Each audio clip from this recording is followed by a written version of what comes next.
তো নমস্কার, আমি একজন ভূতনির স্থায়ী বাসিন্দা বলছি। আমার ফেসবুক পেজ আর ইউটিউব থেকে আপনাদের কাছে আমি একটা ভূতনির খবর পৌঁছে দিতে চাইছি যে ভূতনিতে 2024 সাল থেকে যে বন্যা হচ্ছে, 2024 সালে একটা বন্যা হয়েছে, 2025 সালে বন্যা হয়েছে। তো 2024 সালের বন্যাটাও ছিল সরকার দ্বারা একটা সরকার দ্বারা একটা যে সরকার নিজের মনে এই বন্যাটাকে করার চেষ্টা করেছে। 2025 সালেও ঠিক সেরকমই হয়েছে।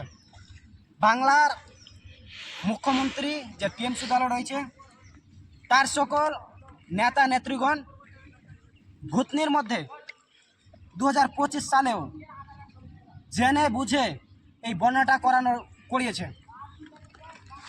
বন্যাতে যে 2024 সালে বন্যা হয়েছিল, ভূতনিতে যে 24 সালে বন্যা হয়েছিল, সেই বন্যাটা আমাদের বাংলার যে সেচ মন্ত্রী রয়েছে সাবিনা ইয়াসমিন, তাকে বলা হয়েছিল যে বন্যা 2024 সালের যে বন্যাটা রয়েছে সেটাকে যাতে জাতীয় বন্যা হিসাবে ঘোষণা করে।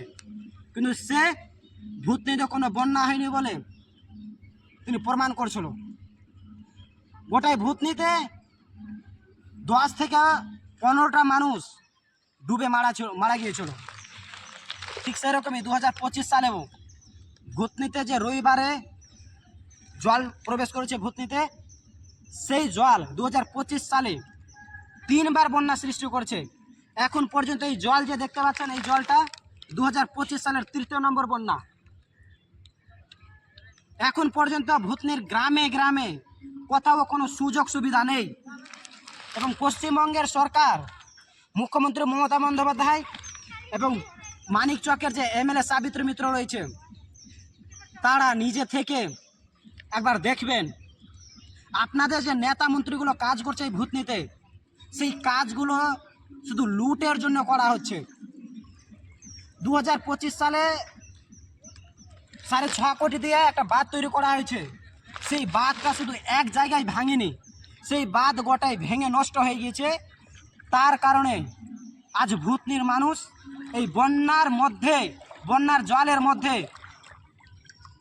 জীবন কাটাচ্ছে। এই বন্যাতে কত মানুষ প্রাণ হারাবে, এখন পর্যন্ত 2 থেকে 5টা মানুষের প্রাণ হারিয়ে গিয়েছে। তো মুখ্যমন্ত্রী আর কেন্দ্রীয় সরকার, এটা একটা জাতীয় বন্যা আছে, আপনারা এই বন্যাটাকে জাতীয় বন্যা ঘোষণা করবেন।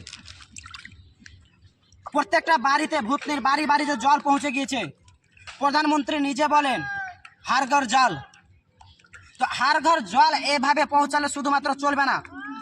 আমাদের দেশের প্রধানমন্ত্রী নরেন্দ্র মোদীজি, আপনি দেখেন এই দেশের, এই ভূতনির, এই বাংলার দুর্দশা। আপনি মুখে শুধু বলছেন হার ঘর জল, লেকিন হার চৌকি পার জল হে। আপনাকে দেখতে হবে। আর আপনাদের মন্ত্রীদের দ্বারা এখানে একটা সার্ভে করতে হবে কত টাকা লুট হয়েছে। 2024 সালে 1.5 কোটি টাকা পঞ্চায়েতে দেওয়া এসেছিল খিচড়ি নামে, ত্রাণ বিলীনের জন্য। কিন্তু সেই টাকাটাও আমাদের উত্তর চণ্ডীপুর যে গ্রাম পঞ্চায়েত রয়েছে, পঞ্চায়েত প্রধান, নামটা হয়তো আমি জানছি না, ভুলে গেছি, কিন্তু তিনিও 2024 সালে খিচড়ি এবং ত্রাণ দেওয়ার বিনিময়ে 1,25,00,000 টাকা তারা লুটপাট করেছে। আর সেই টাকা লুটপাট হয়েছে শুধুমাত্র ভূতনিতে। প্রত্যেকটা বুথে বুথে যেসব মেম্বার রয়েছে, টিএমসির মেম্বার, বিজেপির মেম্বার, আরও যে কংগ্রেসের যে যা দলের মেম্বার দাঁড়িয়েছিল, সেই সকল দলের মেম্বারদের, হারা মেম্বার যারা হেরেছে ভোটে, তাদেরও টাকা দেওয়া হয়েছে। প্রায় 30 থেকে 50 হাজার টাকা করে প্রত্যেকটা মেম্বারকে টাকা দেওয়া হয়েছিল। আর সেই সব টাকা ছিল একমাত্র ভূতনির মানুষদেরকে ত্রাণ দেওয়ার জন্য, খিচুড়ি বিলীন করার জন্য। আমাদের ভুবনতলা বুথ যে রয়েছে, ভুবনতলা বুথে একদিনও 2024 সালে খিচুড়ি দেওয়া হয়নি। এবং আরও বলতে চাইছি যে সাবিনা ইয়াসমিন, বাংলা সরকার, মানিক রঞ্জন ভূঁইয়া, মুখ্যমন্ত্রী মমতা বন্দ্যোপাধ্যায়, আপনারা এই ভূতনির বন্যাকে একটা জাতীয়, বাংলার মুখ্যমন্ত্রী, কেন্দ্রীয় সরকার প্রধানমন্ত্রী এবং ভারত সরকারের জলসেচ মন্ত্রী, বাংলার জলসেচ মন্ত্রী সাবিনা ইয়াসমিন, মানসরঞ্জন ভূঁইয়া, আপনাদের বলছি আপনারা ভোট নিতে আসেন। 2024 সালের মতো যাতে সাবিনা ইয়াসমিন আবার না বলে যে ভোট নিতে কোনো বন্যা হয়নি। 2025 সালের বন্যাকে যাতে জাতীয় বন্যা হিসাবে ঘোষণা করা হয়, এটা জলসেচ মন্ত্রী পশ্চিমবঙ্গেরকে দেখতে হবে। আর আমি ভূতনির মানুষদেরকে বলতে চাইছি, 2026 সালে বিধানসভা ভোট রয়েছে। সেই ভোটে আপনাদেরকে সবাইকে বলবে, আপনাদের স্থানীয় নেতাগুলো আসবে, বাড়ির কাছে নেতা মন্ত্রীগুলো আসবে, নেতারা আসবে, চোর আসবে, ডাকাত আসবে, আপনাদের দারু মদ খাইয়ে বলবে যে এই দলে ভোট দেন, এই দলে ভোট দেন। আপনারা যদি ভূতনিকে বাঁচাতে চান তো কোনো দলের কোনো স্থানীয় নেতার চাক্কারে পড়বেন না। আপনারা নিজের নিজের দায়িত্ব নিয়ে একমাত্র একটাই ভোট করবেন, 9টাতে ভোট করবেন। এই 9টা ভোট কোনো নেতা মন্ত্রীর পার্টির মধ্যে যায় না। এই 9টা ভোট হচ্ছে ভোটকে বয়কট করা।